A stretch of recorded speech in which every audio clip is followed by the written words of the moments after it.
Breaking news చూస్తున్నారు. హైదరాబాద్ లోని వనస్థలిపురంలో దారుణం చోటు చేసుకుంది. అయితే తన అక్రమ సంబంధం గురించి భర్త భార్యని అడిగిన నేపథ్యంలో తన భర్తను చంపేసింది శిరీష. అయితే ఫస్ట్ తనని చంపేసిన తర్వాత దాన్ని ప్రమాదకరంగా చిత్రీకరించి ఆత్మహత్య చేసుకున్నాడని చెప్పడానికి ట్రై చేసింది. కానీ బంధువులకు డౌట్ రావడంతో అసలు విషయం బయటకు వచ్చింది. వివాహేతర సంబంధంపై ప్రశ్నించిన భర్తను ఇంట్లోనే చంపేసింది శిరీష. చంపేసి ప్రమాదకరంగా చిత్రీకరించే ప్రయత్నం చేసింది. బంధువులు అనుమానంతో అడగ్గా అసలు నిజం అనేది బయటకు వచ్చింది. వనస్థలిపురంలో నివాసం ఉంటున్న లారీ డ్రైవర్ కిషన్ నాయక్ భార్య చనిపోవడంతో 8 years బ్యాక్ శిరీషని పెళ్లి చేసుకున్నాడు. అయితే ఈ నేపథ్యంలో వీళ్ళిద్దరి మధ్య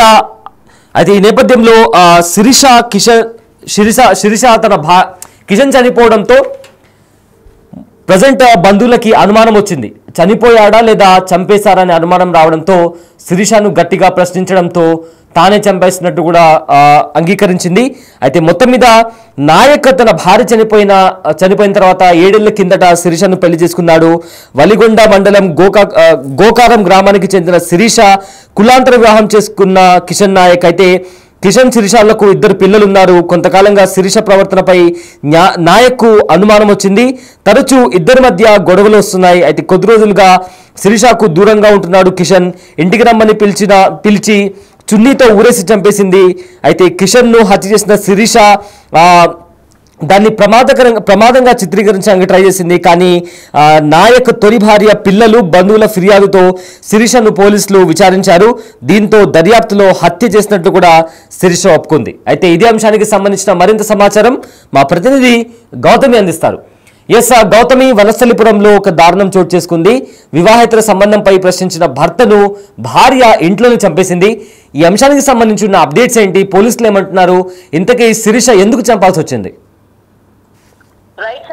వనస్థలిపురంలోని భార్య భర్తని అతి కిరాతకంగా చంపడం కూడా జరిగింది. ప్రధానమైన కారణం అక్రమ సంబంధమే అనేది ఇక్కడ మనకి క్లియర్ గా కనిపిస్తుంది. ఈ మధ్య కాలంలో మనం చూస్తూ ఉన్నాము. భార్యలు భర్తల్ని కావచ్చు, లేకపోతే భర్తలు భార్యల్ని కావచ్చు, ఈ యొక్క అంశం పైన గొడవలు పడడం కావచ్చు, లేకపోతే వాళ్ళ యొక్క రిలేషన్షిప్ లోని డిస్టర్బెన్స్ రావడం, లేకపోతే ఎలా అయినా సరే అడ్డు తొలగించాలి అని చెప్పి చంపేస్తున్న పరిస్థితులు మనం చూస్తూ ఉన్నాము.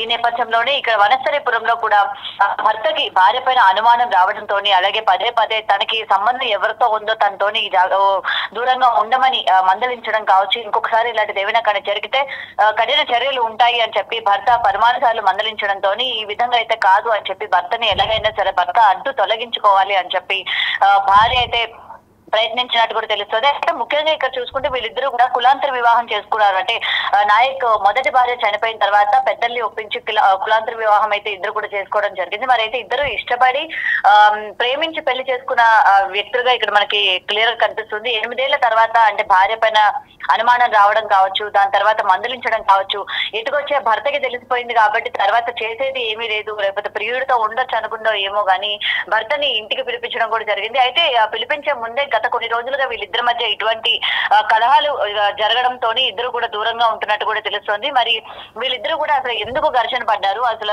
శిరీష ఎందుకు ఇంటికి పిలిచింది నాయక్ ని, కేవలం ఇంటికి పిలవడానికి గల కారణాలు ఏంటి, అంటే ఏమైనా సర్ద చెప్పే ప్రయత్నం చేద్దాం అనుకుందా, లేకపోతే నచ్చ చెప్పడం లాంటివి ఏమైనా మాట్లాడదామా, లేకపోతే మాటల్లో పెట్టి విషయాలైతే ఇంకా పోలీసులు దీనిపైన విచారణ చేపట్టినట్టు కూడా తెలుస్తోంది. అయితే ఇంటికి పిలిచిన తర్వాత ఇద్దరు కూడా వాగ్వాదం చేసుకున్నట్టు కూడా తెలుస్తోంది. వెంటనే తన్ని గోడకి దెబ్బ తగిలి స్పృహకి నాయక్ అయితే పడిపోయిన తర్వాత ఎలా అయినా సరే చంపేద్దామని చెప్పి తన చున్నితో చంపేసి మళ్ళీ అనుమానం రాకుండా తను ఇలా స్పృహ తప్పి పడిపోయాడు అని చెప్పి ఒక కథని కల్పించి మొత్తం అందరినీ కూడా నమ్మించే ప్రయత్నం చేద్దామని చెప్పి తను మొత్తం కూడా చేసినప్పటికీ ఈ నాయక్ కుటుంబ సభ్యులు ఎవరైతే ఉన్నారో ఈ మొత్తం పోలీసులకైతే అనుమానం, మాకు శిరీష మీద అనుమానం ఉంది, ఎందుకంటే గత కొన్ని రోజులుగా వీళ్ళిద్దరికి కూడా పడడం లేదు, వీరిద్దరూ కూడా గొడవలు ఆడుకోవడం, అలాగే ఇద్దరు కూడా దూరంగా ఉన్నారు కాబట్టి మాకు శిరీష మీద అనుమానంగా ఉంది అని చెప్పి పోలీసులకి నాయక్ తల్లిదండ్రులు ఫిర్యాదు చేసిన తర్వాత అప్పుడు ఆ కోణంలో విచారిస్తే అప్పుడు శిరీష భాగవతం అంతా కూడా బయటపడింది. సరే, అయితే బయటపడిన తర్వాత అసలు ఎందుకు చేసింది, ఏంటి, తను చంపిందా అని చెప్పి పోలీసులు విచారించిన తర్వాత శిరీష నిజం ఒప్పుకున్నట్టు కూడా తెలుస్తోంది. ప్రెసెంట్ తనకి కేవలం అక్రమ సంబంధం వల్లనే ఈ విధంగా చేయాల్సి వచ్చిందా, లేకపోతే ఇంట్లోని వీళ్ళిద్దరు ఏమైనా గొడవ పడి భర్త ఏమైనా బెదిరించాడా, లేకపోతే అసలు ఇటువంటి పరిస్థితుల్లోనే తను చంపాల్సి వచ్చిందన్న దానిపైన కూడా పోలీసులు ఇంకా విచారణ చేపట్టారు, ఇంకా తెలియాల్సింది. అయితే ప్రెసెంట్ వీళ్ళిద్దరి సంగతి పక్కన పెడితే అటు ఇద్దరు పిల్లలు కూడా ఈ రోజు మనం చూస్తుంటే తల్లిదండ్రులు లేని పరిస్థితి అయిపోయింది. ఎందుకంటే ఈ అక్రమ సంబంధాల కారణంగా ఇటొచ్చి పిల్లలు ఇక్కడ బలవుతున్న పరిస్థితులు మనం ఇక్కడ చూస్తున్నాం Syed. Yes sir, thank you Gautami, thanks for the update. Hyderabad వనస్థలిపురంలో దారుణం చోటు చేసుకుంది. వివాహేతర సంబంధంపై భార్యను ప్రశ్నించిన భర్తను చంపేసింది శిరీష. అయితే చంపేసి దాని ముందు ప్రమాదంగా చిత్రీకరించే ప్రయత్నం చేసింది. దీంతో బంధువులు ఇంకా పిల్లలు అనుమానించి పోలీసులకు కంప్లైంట్ ఇవ్వడంతో అసలు నిజం బయటకు వచ్చింది. వనస్థలిపురంలో నివాసం ఉంటున్న లారీ డ్రైవర్ కిషన్ నాయక్ తన మొదటి భార్య చనిపోయిన తర్వాత శిరీష అనే అమ్మాయిని 8 ఏళ్ల కిందట పెళ్లి చేసుకున్నాడు. అయితే వలిగొండ మండలం గోకారం గ్రామానికి చెందిన శిరీషను కులాంతర వివాహం చేసుకున్నాడు కిషన్ నాయక్. అయితే కిషన్ శిరీషలకు 2 పిల్లలు కూడా ఉన్నారు. కొంతకాలంగా శిరీష ప్రవర్తనపై నాయక్కు అనుమానం వచ్చింది. అయితే కంటిన్యూస్గా ఇద్దరి మధ్య గొడవలు కూడా అవుతూ ఉండేవి. కొద్ది రోజులుగా నాయక్ శిరీషకు దూరంగా కూడా ఉంటున్నాడు. అయితే ఒకరోజు ఇంటికి రమ్మని శిరీష పిలిపించి చున్నీతో ఊరేసింది. అయితే కిషన్ను హత్య చేసిన శిరీష దాన్ని ప్రమాదవస్తు పడిపోయాడని కూడా నమ్మించింది. గోడకు తగిలి కింద పడిపోయాడు, అందుకే చనిపోయి ఉంటాడని కూడా తన బంధువులకు అదేవిధంగా పిల్లలకు చెప్పి నమ్మించడానికి ప్రయత్నించింది.